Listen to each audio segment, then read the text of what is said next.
punya Tuhan yang besar. Aku punya Tuhan yang besar, yang telah berjanji dan sanggup menggenapi. Imanku bersepakat percaya kuasanya. Ku terima sekarang kemenangan darimu. Sekali lagi katakan, aku punya Tuhan yang besar, dengan iman Tuhan yang telah berjanji dan sanggup menggenapi. Imanku bersepakat percaya kuasanya. Ku terima sekarang kemenangan darimu. Ku terima sekarang, ku terima sekarang kemenangan darimu. Yang terima kemenangan, mari angkat tangan katakan, ku terima sekarang kemenangan darimu. Kami bersorak bagi nama-Mu Tuhan. Kami mau memuji, memuliakan, bertepuk tangan buat kebaikan Tuhan dalam hidup kami. Dan kami bersyukur buat pagi hari ini. Di dalam nama Tuhan Yesus yang menerima kemenangan, yang menerima mujizat, yang menerima berkat yang besar dari Tuhan. Mari kata sama-sama, amin. Haleluya, haleluya, puji Tuhan. Sebab Tuhan baik, bahwasanya untuk selama-lamanya kasih setia Tuhan dalam kehidupan kami. Terima kasih Tuhan Yesus. Saya kembalikan pada host, mungkin ada yang ingin kesaksian sebelum firman, atau firman dulu? Persilakan ke Pak Pendeta Daniel Kuspin untuk membawakan firman. Ya. Silakan Pak. Ya, mari kita berdoa. Kami bersyukur buat kesempatan yang indah ini Tuhan. Lewat media Zoom ini kami akan mendengarkan firman-Mu. Urapi hamba-Mu dengan kuasa Roh Kudus-Mu. Kami percaya firman-Mu adalah kebenaran. Amin. Dan kebenaran itu akan memerdekakan hidup kami. Dalam nama Tuhan Yesus kami siap diberkati oleh kebenaran firman-Mu. Haleluya. Amin. Amin. Ya, hari ini kita akan belajar firman Tuhan. Tema firman Tuhan saya beri tema doa yang berkuasa. Ya, bagaimana kita bisa memiliki doa yang berkuasa? Saya percaya doa adalah nafas hidup orang yang percaya. Harapan terbaik di hidup ini adalah doa. Kalau sudah tidak ada harapan lagi, tinggal doa yang bisa menolong kita. Dengan berdoa kita bisa berkomunikasi dengan Tuhan. Dengan berdoa kita bisa menarik kuasa Allah dalam kehidupan kita sehingga terjadi mujizat. Ya, hari ini kita akan belajar bagaimana doa yang berkuasa itu. Kita buka firman Tuhan dalam Yakobus 5 ayat 16 bagian B. Ya, saya bacakan di sini. Doa orang yang benar bila dengan yakin didoakan sangat besar kuasanya. Jadi dikatakan oleh firman Tuhan, doa orang yang benar. Bagaimana itu doa orang yang benar? Doa orang yang benar adalah orang yang hidup dalam firman Tuhan. Hidupi kebenaran firman Tuhan. Dia mengaplikasikan firman Tuhan dalam hidupnya. Dan dia berdoa dengan yakin. Ya. Maka itu besar kuasanya, kata firman Tuhan. Memang sebelum kita berdoa, Tuhan sudah tahu semua doa kita. Tapi mengapa kita harus berdoa? Saya percaya dengan berdoa kita bisa berkomunikasi dengan Tuhan. Tuhan bilang, mintalah maka kamu akan diberi, carilah maka kamu akan mendapat, dan ketuklah pintu maka pintu akan dibukakan bagimu. Tapi ada 4 penghalang doa yang seringkali doa kita tidak didengar. Ada orang bilang, saya sudah bertahun-tahun berdoa tapi kayaknya doa saya hanya sampai di plafon. Ya, tidak didengar oleh Tuhan.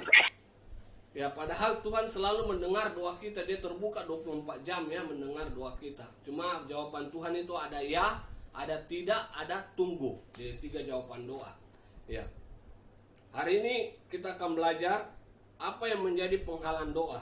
Ya. Yang pertama, yang menjadi penghalang doa adalah doa yang bimbang. Ya, makanya firman Tuhan bilang dalam Yakobus 1 ayat 6 sampai 8, hendaklah ia memintanya dalam iman Dan sama sekali jangan bimbang, sebab orang bimbang sama dengan gelombang laut yang diombang-ambingkan kian kemari oleh angin. Orang yang demikian janganlah mengira bahwa ia akan menerima sesuatu dari Tuhan. Sebab orang yang mendua hati tidak akan tenang dalam hidupnya. Ya, jadi kalau kita bimbang, kita tidak percaya, kita tidak akan menerima sesuatu. Karena orang yang mendua hati tidak akan tenang hidupnya itu karena. Jadi jangan bimbang. Firman Tuhan bilang dalam Matius 21 ayat 22, ini Tuhan Yesus sendiri berkata, "Dan apa saja yang kamu minta dalam doa dengan penuh kepercayaan, kamu akan menerimanya." Jadi sesuai dengan imanmu, maka itu akan jadi. Seringkali orang bimbang, saudara, melihat situasi keadaan, melihat lamanya waktu, ya, dia sudah berdoa tapi kayaknya pertolongan Tuhan belum datang sampai dia sudah menjerit. Tapi saya percaya ketika kita berdoa dengan tekun, ya, sama dengan seorang janda yang minta dibela perkaranya sama hakim. Akhirnya hakim yang lalim itu bisa menolong janda itu. Karena apa? Dia tidak henti-hentinya berdoa. Ya, jadi kita harus tetap berdoa karena doa adalah napas hidup orang yang percaya. Jadi jangan bimbang supaya doa kita berkuasa. Amin. Yang kedua, apa yang menjadi penghalang doa? Yaitu doa yang tidak mengampuni. Ya, makanya firman Tuhan bilang di Markus 11 ayat 25 sampai 26, "Dan jika kamu berdiri untuk berdoa, ampunilah dahulu sekiranya ada barang sesuatu dalam hatimu terhadap seseorang, supaya juga Bapamu yang di surga mengampuni kesalahan-kesalahanmu." Ya. Jadi kita belajar untuk mengampuni orang. Jangan menyimpan sakit hati. Kadang-kala ini sakit hati yang membuat doa kita terhalang, saudara. Makanya firman Tuhan, sebelum kita berdoa kita harus mengampuni. Karena kalau kita mengampuni orang, Bapa di sorga juga mengampuni. Banyak orang berkata, bagaimana saya bisa mengampuni, Pak? Kalau sakitnya itu di sini. Memang sakitnya di sini. Tapi lebih sakit lagi kalau kita tidak mengampuni. Ya, memang pengampunan itu tidak mudah, saudara. Tapi Tuhan mengajar kita untuk mengampuni orang tanpa batas, 70 kali 7 ya. Jadi tidak ada batasnya, kita terus mengampuni orang. Bahkan Tuhan Yesus mengajar kita untuk kita juga berdoa bagi orang yang menganiaya kita. Ya, mengasihi musuh kita. Ini luar biasa, ya. Tidak mudah. Jadi kita jangan menyimpan sakit hati, karena sakit hati itu seringkali menjadi penghalang doa. Kita harus bereskan dulu, ya. Minta ampun juga kalau ada kesalahan kita sama Tuhan, kita berdamai dengan Tuhan, minta ampun. Kalau ada kesalahan dengan sesama kita, kita juga berdamai sebelum kita berdoa, ya, supaya doa kita tidak terhalang. Dan yang ketiga, apa yang menjadi penghalang doa, saudara? Penghalang doa yang ketiga adalah dosa. Ya, Yesaya 59 ayat 1 dan 2 berkata, "Sesungguhnya tangan Tuhan tidak kurang panjang untuk menyelamatkan, dan pendengarannya tidak kurang tajam untuk mendengar. Tetapi yang merupakan pemisah antara kamu dengan Allahmu ialah segala kejahatanmu, dan yang membuat dia menyembunyikan diri terhadap kamu sehingga ia tidak mendengar ialah segala dosamu." Jadi kalau ada dosa, bereskan, ya. Jangan sampai kita menyimpan dosa itu, kita terus hidup dalam dosa. Kita harus kerjakan keselamatan kita dengan takut dan gentar, kejar kekudusan, karena orang yang melihat Allah adalah orang yang kudus. Ya, kadang-kala yang menjadi penghalang kita ini adalah dosa, ya. Baik dosa disengaja maupun tidak disengaja, ya. Jadi hati-hati, ya. Upah dosa adalah maut. Kalau kita berdosa, kita bertobat. Jangan sampai tinggal dalam dosa, tapi kita mau hidup baru, ya. Saya percaya ketika dosa kita diampuni Tuhan, maka mujizat terjadi. Sama dengan orang yang lumpuh, waktu dosanya diampuni oleh Tuhan, dia bisa bangkit berjalan, saudara. Luar biasa. Jadi bukan tangan Tuhan kurang tidak mendengar seruan doa kita, ya. Tadi bukan tangan Tuhan kurang panjang untuk menyelamatkan kita, dan pendengarannya tidak kurang tajam untuk mendengar, tapi kadang ada dosa yang menjadi pemisah. Jadi bereskan kalau ada dosa. Dan yang terakhir, apa yang menjadi penghalang doa, saudara? Yang terakhir adalah doa yang tidak sesuai dengan kehendak Tuhan, atau doa yang motivasi salah. Ya, kita baca di Yakobus 4 ayat 3 berkata, "Atau kamu berdoa juga, tetapi kamu tidak menerima apa-apa, karena kamu salah berdoa. Sebab yang kamu minta itu hendak kamu habiskan untuk memuaskan hawa nafsumu." Jadi kita harus berdoa sesuai dengan kehendak Tuhan, jangan dengan motivasi yang salah. Misalnya kita sudah punya istri, kita berdoa, Tuhan berikan saya istri yang baru. Atau kita punya suami, kita sudah punya suami, kita berdoa, Tuhan berikan saya suami yang baru. Nah, ini doa yang tidak sesuai dengan kehendak Tuhan, motivasi yang salah ya. Jadi kita belajar, doa kita harus tujuannya memuliakan nama Tuhan. Doa kita harus tujuannya yang memperluas kerajaan surga di muka bumi ini. Dan saya percaya kalau keempat penghalang doa ini kita ketahui dan kita berdoa dengan sungguh-sungguh, maka saya percaya ketika segala sesuatu mustahil, doa mengubah segalanya. Ketika segala sesuatu bertambah buruk, doa mengubah segalanya. Ketika tidak ada jalan keluar, doa mengubah segalanya. Ketika tidak ada pengharapan, doa mengubah segalanya. Doa membuat kita kuat, doa membuat kita bertahan, doa membuat kita berpengharapan. Jadi tetaplah berdoa dan berserah kepadanya. Ya, mungkin ada doa kita juga belum dijawab sama Tuhan atau masih dikatakan tunggu. Ya, kita belajar koreksi apakah itu sesuai dengan kehendak Tuhan atau tidak.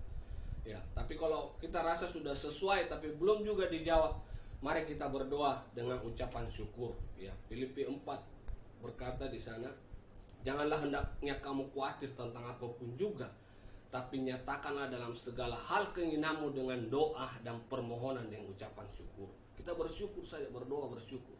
Saya percaya di mana ada ucapan syukur, di situ ada berkat. Di mana ada ucapan syukur, di situ akan terjadi mujizat, saudara. Maju terus dalam Tuhan. Tuhan Yesus memberkati kita semua. Shalom. Yang saya kembalikan ke hostnya. Terima kasih untuk kebenaran firman-Nya, Pak Pendeta Daniel. Semua karena kuasa doa, kita bisa berbicara kepada Tuhan, semua melalui doa, apapun yang kita inginkan, kita minta sama Tuhan, tetapi seturut dengan kehendak Tuhan, bukan seturut dengan kehendak kita. Terima kasih Pak untuk mengaminkan firman ini. Saya minta kesediaan Pak Yus untuk bawa kita di dalam doa atas firman yang telah disampaikan oleh Pak Pendeta Daniel. Mari kita berdoa. Terima kasih Tuhan, kami punya Allah yang menjawab doa, yang mendengar seruan doa kami. Hari ini Engkau mengajar kami 4 hal menjadi penghalang doa. Tuhan, biarlah kami boleh belajar dari kebenaran firman-Mu ini, sehingga tangan kami bersih Tuhan ketika kami minta sesuatu. Hati kami tidak punya kepahitan. Kami tidak bimbang, kami teguh, kami percaya seperti seorang janda yang meminta kepada seorang hakim yang kejam, bahwa doa kami pasti didengar Tuhan. Nah itu Tuhan, berkati juga Pak Daniel yang telah membagikan firman, berkati kami semua, Amen. Sehingga kami tahu ketika tidak ada jalan, doa adalah jalan untuk mendapatkan. Terima kasih Bapa. Dalam nama Tuhan Yesus kami berdoa, menyerahkan juga pada Daniel Kusmin, berkati rumah tangga, pelayanan, berkati kesehatan beliau Tuhan, anak-anak, istri. Kami serahkan pada Daniel Kusmin, Tuhan, kami menjadi tim di dalam SOS, Tuhan pakai lebih dahsyat lagi. Haleluya, amin. Amin, makasih Pak. Udah lama nggak lihat wajahnya, baru kali ini lagi. Terlalu sibuk Pak Pendeta Daniel. Iya. Saya baru pulang dari Manado. Iya. Oke, kita lanjut. Kita sekarang akan masuk di bagian kesaksian. Kita akan mendengarkan akan kesaksian dari saudara-saudara kita yang sudah dilawat Tuhan. Mereka ada yang mewakili akan anaknya, ada juga dengan yang tentang dirinya sendiri, bagaimana Tuhan menyatakan kasih dan penyertaannya di dalam kehidupan mereka. Ada Ibu Yohana dari Jakarta ya, di Tomang, Ibu Arta Sinaga dari Medan, anak Alvin ya, Jakarta juga, tapi dia dari Ambon, berobat ke Jakarta, dan juga Pak Henry, pengurus SOS Jakarta. Selanjutnya saya persilakan untuk Ibu Yohana yang pertama ya, karena waktunya yang sangat terbatas karena dia seorang pengajar ya. Silakan. Iya Ibu. Iya oke. Baik. Ya baik. Terima kasih teman-teman semuanya. Perkenalkan nama saya Yohana. Saya tinggal di Jakarta dan hari ini senang sekali Pak Daniel. Hari ini saya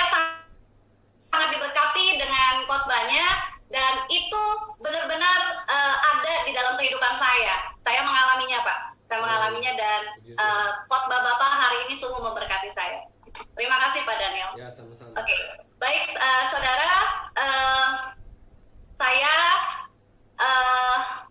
adalah seorang ibu.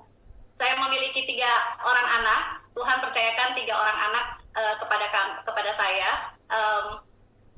Yang pertama Daryl, lalu yang kedua Delensi, dan yang ketiga Delisia. Di usia 9 tahun, Daryl sempat selama seminggu, Daryl sempat sakit kepala, saudara. Jadi saya ingat banget waktu itu di hari Senin Daryl sempat sakit kepala karena memang Daryl tidak pernah sakit kepala sebelumnya.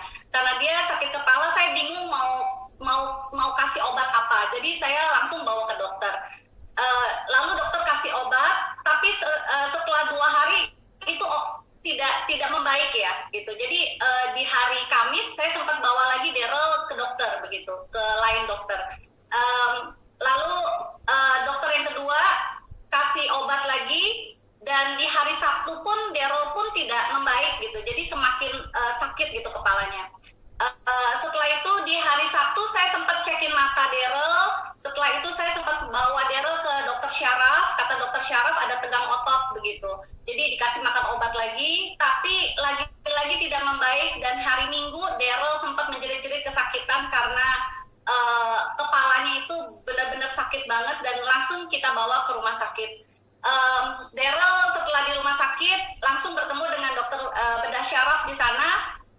Di UGD, langsung dokter bedah syaraf meminta Daryl untuk di MRI. Setelah di MRI, dokternya sempat bicara sama saya. Dokternya itu juga anak Tuhan, saudara. Jadi dokternya itu bilang sama saya, Ibu, apapun yang terjadi, Ibu harus kuat. Jadi setiap permasalahan pasti ada solusinya, Bu, begitu ya. Jadi saudara, ada masa sebesar 6 cm di kepala Daryl, dan itu membuat saya kaget dan takut, begitu. Hal yang pertama yang saya rasakan adalah, Tuhan, saya salah apa, begitu. Kenapa saya bilang begitu? Karena saya itu kenal Tuhan itu sejak SMP, saudara. Jadi saya SMP, SMA, kuliah, sampai saya menikah, saya selalu melayani Tuhan. Jadi saya radikal itu Tuhan, begitu. Saya tidak marah sama Tuhan, saya tidak bersungut-sungut sama Tuhan. Saya cuma bilang, Tuhan, saya salah apa, gitu. Kenapa ada ujian yang begitu besar yang boleh saya lalui, begitu kan? Lalu suami saya bilang, ujian ini harus kita hadapi mau nggak mau. Jadi kita benar-benar proses ini harus kita hadapi, dan kita tidak boleh stay doang. Kita harus hadapi bersama-sama, dan kita percaya Tuhan bersama-sama dengan kita, begitu. Akhirnya dokter bedah syaraf itu berkata bahwa Daryl harus segera dioperasi. Tapi dokternya sendiri bilang, kalau dioperasi juga saya takut. Kenapa? Karena efek sampingnya sangat besar, begitu. Nanti mungkin Daryl bisa lumpuh, atau mungkin Daryl bisa buta, atau mungkin Daryl bisa kenapa-napa lah ya. Maksudnya efek-efek yang memang tidak baik sempat diberitakan kepada saya, gitu, kepada saya dan suami. Tapi kalau tidak dioperasi, kata dokter, itu bagaimana ya? Karena itu pasti akan menahan nafasnya Daryl, begitu kan. Jadi mau nggak mau, Ibu, saya kembalikan semuanya kepada Ibu, katanya. Lalu saya sempat berdiskusi keluarga besar, berdoa minta hikmat Tuhan. Lalu keputusan yang kami ambil adalah kami mau ambil jalan operasi, gitu. Operasi dilakukan selama 3 jam, saudara. Jadi 3 jam di rumah sakit, Daryl dioperasi, lalu masuk ke ruang ICU. Ini Daryl waktu kesakitan kepalanya, terus langsung masuk ke ruang ICU Darylnya, dan ini Daryl waktu di ruang perawatan, saudara. Jadi 3 jam di ruang operasi, lalu masuk ke ruang ICU, lalu masuk ke ruang perawatan, dan puji Tuhan semua efek samping dari operasi itu tidak Tuhan luputkan semuanya dari Daryl, semuanya berjalan dengan baik. Tapi memang masa itu hanya bisa diambil 2 cm, saudara, jadi masih ada 4 cm. Kata dokter 4 cm itu harus dihantam sama kemoterapi, begitu ya. Nah, di sini Daryl ini kalau saya lihat luar biasa ya, saudara ya. Maksudnya dengan operasi konvensional, jadi dari ujung kepala ke ujung kepala lagi, kalau saudara bisa lihat, dan 3 hari Daryl tidak bisa melihat juga karena matanya bengkak ya, begitu ya. Tapi saya bilang sama Daryl hanya 3 hari tidak bisa lihat, tapi Daryl nanti akan sembuh. Daryl mesti percaya kalau Daryl akan sembuh. Dan saya terus bilang sama Daryl supaya Daryl memiliki iman yang sama, begitu ya. Daryl akhirnya boleh pulang, tapi memang harus melakukan kemoterapi, saudara. Jadi kemoterapi dilakukan sebanyak 3 siklus. Kemoterapinya sungguh berat, saudara. Jadi Daryl waktu kemoterapi juga muntah-muntah, begitu ya. Jadi Daryl sakit perutnya, begitu. Daryl sempat divonis sama dokter cuma bisa bertahan 3-4 bulan, begitu ya. Itu dari dokter sih. Lalu tiba-tiba siklusnya ketiga, Daryl sempat sakit kepala lagi, saudara. Ini setelah kemoterapi 3 siklus, Daryl sempat sakit kepala lagi. Dia sempat masuk ruang ICU lagi. Dan dokter bilang Daryl harus dioperasi kembali. Saudara, saya adalah seorang ibu yang saya sendiri nggak kuat gitu. Baru 3 bulan operasi, lalu diminta untuk operasi kembali. Dokter aja bilang ini kayaknya nggak mungkin gitu. Saya harus berdiskusi dengan tim karena tidak mungkin anak dengan usia 9 tahun harus mengalami operasi 2 kali dalam jangka waktu 3 bulan. Tapi mau nggak mau harus dioperasi karena Daryl sempat kejang. Terus akhirnya saya bilang ya udah gitu karena memang harus dioperasi. Jadi operasi harus dijalankan. Setelah itu operasi berjalan 9 jam, saudara. Apa yang kita lakukan waktu Daryl operasi? Benar apa kata Pak Daniel tadi bahwa doa itu luar biasa, doa itu menarik kuasa Allah, doa itu mengubah segalanya. Jadi ketika Daryl dioperasi, di situ ada chapel, kita muji Tuhan, menyembah Tuhan, dan ada orang-orang yang saya sebenarnya nggak kenal, tapi mereka mau ke chapel dan berdoa bersama-sama begitu. Saya bilang ini adalah kuasa doa yang luar biasa. Operasi berjalan 9 jam dan operasi berjalan dengan sangat lancar. Bahkan masanya itu semuanya diambil dengan baik. Jadi tidak ada lagi masa di dalam kepala Daryl, ya. Jadi Daryl dinyatakan bebas dari masa tersebut. Tapi bukan cuma sampai di situ aja, saudara. Daryl harus menjalani radiasi sebanyak 30 kali. Daryl harus menjalani radiasi setiap hari. Satu yang saya kagum dari Daryl adalah ketika dia radiasi, dia lihat di situ di jendela, di situ ada tulisan radiasi ya, saudara, biasanya ya. Terus Daryl bilang sama saya, Mami, Papi di luar aja. Jadi nggak usah masuk sama Daryl karena Daryl bisa masuk sendiri. Itu di sini ada radiasi, jadi berbahaya gitu. Jadi Daryl sendiri yang nggak mau ditemenin, jadi dia mau masuk sendiri. Ini adalah gambar ketika saya ada di luar dan menggunakan komputer begitu, saudara. Saya bilang sama Daryl sendirian di ruang radiasi, tapi percaya Daryl ada Tuhan Yesus yang selalu bersama-sama dengan Daryl. Daryl nggak pernah sendirian, tapi ada Tuhan Yesus gitu. Saya selalu kuatin dia sendiri. Maksudnya saya selalu kuatin Daryl gitu kalau Daryl nggak sendirian. Radiasi berjalan 30 kali, saudara. Sempat radiasi ketiga Daryl sempat muntah-muntah, tapi selanjutnya Daryl bisa melalui radiasi ini dengan sangat baik begitu ya. Lalu dokter berkata tidak cukup hanya untuk radiasi saja, Daryl harus melakukan kemoterapi kembali. Nah, ini Daryl kemoterapi kemoterapi 6 siklus, saudara.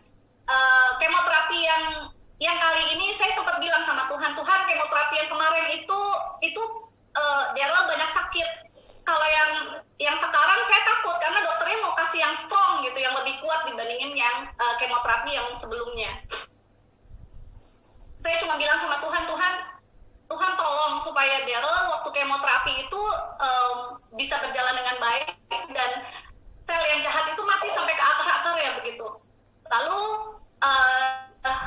Tuhan jelas berkata di dalam hati saya bahwa saya akan melindungi Daryl dan saya akan bersama-sama dengan dia selama proses berjalan. Saudara, saya aminin dan saya pegang janji Tuhan. Saya bilang sama Tuhan, anak saya adalah milik Tuhan. Bukan milik saya, tapi milik Tuhan. Saya percayakan Daryl di dalam tangan Tuhan. Lalu, kemoterapi berjalan dengan baik, saudara. Daryl bisa melalui kemoterapi dengan sangat baik. Dan setelah dicek, hasilnya juga baik semuanya. Puji Tuhan, saudara. Jadi, menurut pandangan manusia, operasi yang kedua itu pastinya membuat kaget dan membuat takut. Tapi ternyata pikiran kita terbatas sebagai manusia, saudara. Pikiran Tuhan Yesus itu tidak terbatas. Pikiran Tuhan itu tidak terbatas. Ternyata di operasi yang kedua, Daryl mau dibikin sembuh sama Tuhan. Ini adalah hal yang baik yang Tuhan berikan begitu. Saya cuma bilang sama Tuhan, saya pun merasa bersalah. Kenapa? Karena saya sempat curiga sama Tuhan. Kenapa gitu? Kenapa mesti ada operasi yang kedua? Tapi ternyata Tuhan mau bikin sembuh untuk di operasi yang kedua, begitu. Nah, saudara, Daryl sampai hari ini Daryl berusia 13 tahun. Daryl dalam keadaan sehat. Nah, ini Daryl, saudara. Ini Daryl waktu Natal di tahun 2018. Dan ini Daryl yang baru di 2019, saudara. Jadi Tuhan sembuhkan Daryl, Tuhan pulihkan Daryl, itu semua karena anugerah Tuhan. Dan saudara, percayalah bahwa kita punya Tuhan yang hebat, Tuhan yang luar biasa. Tuhan penyembuh itu adalah Tuhan yang sama yang kita sembah. Kalau Tuhan bisa sembuhin Daryl dari sakitnya, Tuhan pun bisa menyembuhkan sakit-sakit yang saudara sedang alami. Percayalah bahwa Tuhan kita adalah Tuhan yang luar biasa dan kita tidak pernah sendirian. Dia pasti akan kasih kita solusi dan jalan keluar. Begitu, saudara, kesaksian saya biar boleh menjadi berkat buat saudara-saudara semua. Dan biarlah nama Tuhan Yesus saja yang hanya dipermuliakan dalam kesaksian ini. Terima kasih. Terima kasih kesaksiannya, Tuhan Yesus dahsyat. Ngelihat dari fotonya Ibu Yohana, nggak nyangka kalau si Daryl ini sakit ya. Lihat foto yang sekarang, puji Tuhan, memang ya. Tuhan Yesus kita sungguh luar biasa. Ya. Selama dalam menjalani masa sakitnya Daryl, pergumulan itu, Ibu Yohana biasanya ada firman Tuhan yang menguatkan kita. Bisa Ibu Yohana sharing ke kita firman Tuhan yang mana yang menguatkan? Yang saya dapetin adalah ketika saya ada di lembah kekelaman, saudara.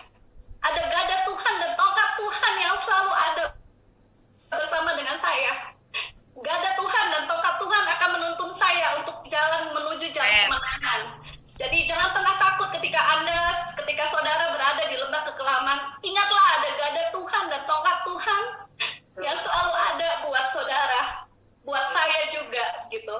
Dan saya mengucapkan terima kasih buat SOS karena SOS sendiri selalu berdoa buat Daryl, selalu melayani Daryl, datang ke rumah sakit, datang ke rumah,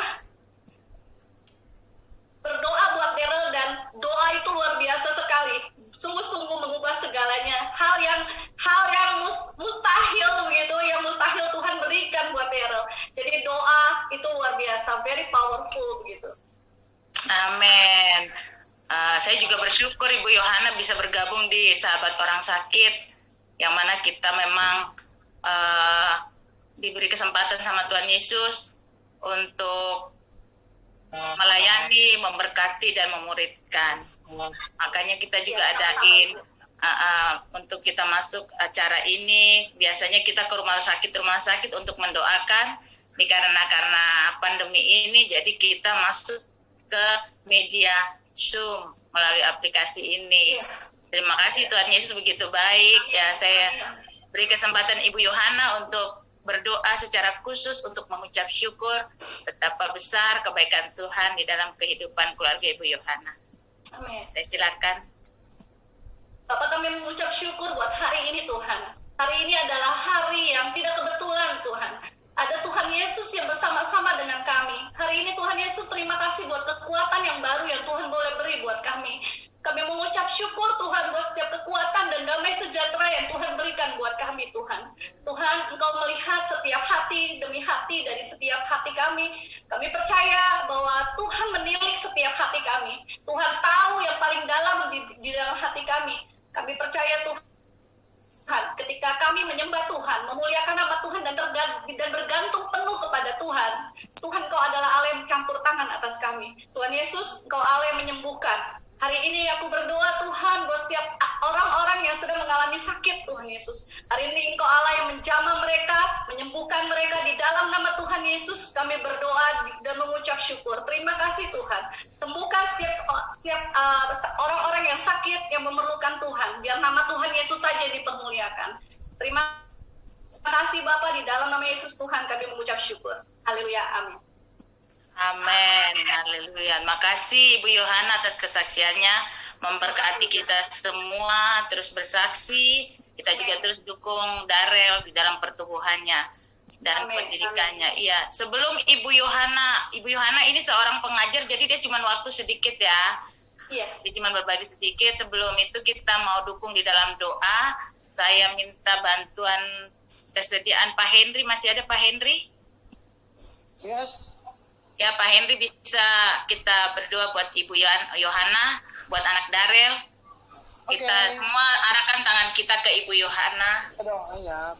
Bapak, dalam nama Tuhan Yesus kami bersyukur untuk Darel dan juga Ibu Yohana dan keluarga besarnya bahwa dalam lindungan-Mu mereka menjadi kuat menghadapi semua yang ada di depannya. Terima kasih, biarlah Kau memberikan kesehatan, kekuatan untuk terus berjalan dan melayani Engkau. Terima kasih Tuhan Yesus, kami berdoa dan mengucap syukur, amin. Amin. Makasih Pak Henry. Makasih Bu Yohana, boleh Bu Yohana lift. Selamat ya Bu, semangat. Ya, Tuhan Yesus berkati. Oke, baik teman-teman, saya izin keluar dulu karena langsung mau mengajar di sekolah. Terima kasih, shalom. Ya, silakan. Makasih Bu.